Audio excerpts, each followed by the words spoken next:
Hello everyone, আসসালামু আলাইকুম। চলে আসলাম নতুন একটা ব্লগ নিয়ে। তো আজকের ব্লগটা হলো আমার চাচুরির বাসায় চলে আসলাম। আমাদের সাথেই বাসা, তো আমরা সবাই একসাথে। তো এইখানে চলে আসলাম। আমার ছোটো ননদে বলতে আছে যে আমার কাবাব বানিয়ে দেওয়ার জন্য। তো আসলাম কাবাব বানিয়ে দিতে। তো আমি এখানে আইসাই বসে গেলাম পেঁয়াজ কাটার জন্য।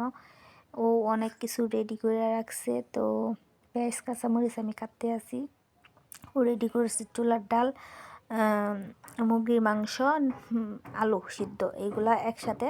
তো ও খুলে নিছে। আর আমার পেঁয়াজ আর কাঁচামরিচ কাটা শেষ, এই যে নিছি। তো এখন মশলা দেব, মশলা সবগুলো অ্যাড করব।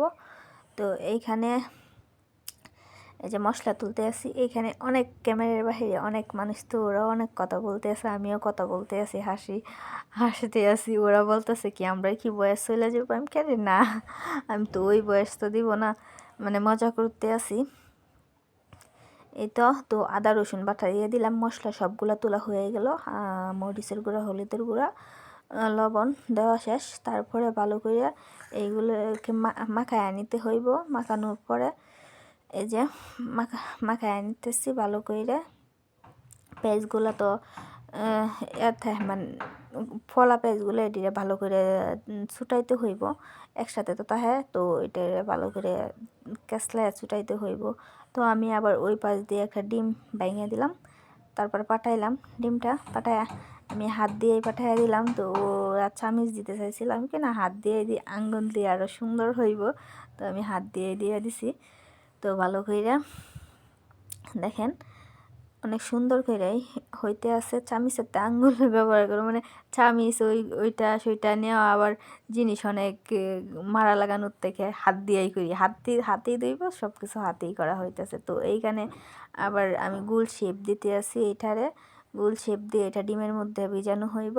তো এইখানে আবার সবাই বলতেছে আর একটু বড় করো, আর একটু ছোটো করো, মানে এক একজনে এক এক রকম করে বলতে আছে। আর আমি আমার কাজ করতেই আছি। ওই তো হয় জীবনে, মেয়েদের জীবন। শ্বশুরবাড়িতে কাজ, শ্বশুরবাড়িতে কাজে ভাইরাল, বাবার বাড়িতে আদরে ভাইরাল, ওইটাই। আর এই যে এখানে পাউরুটি ছিল, পাউরুটি দিয়া দিলাম।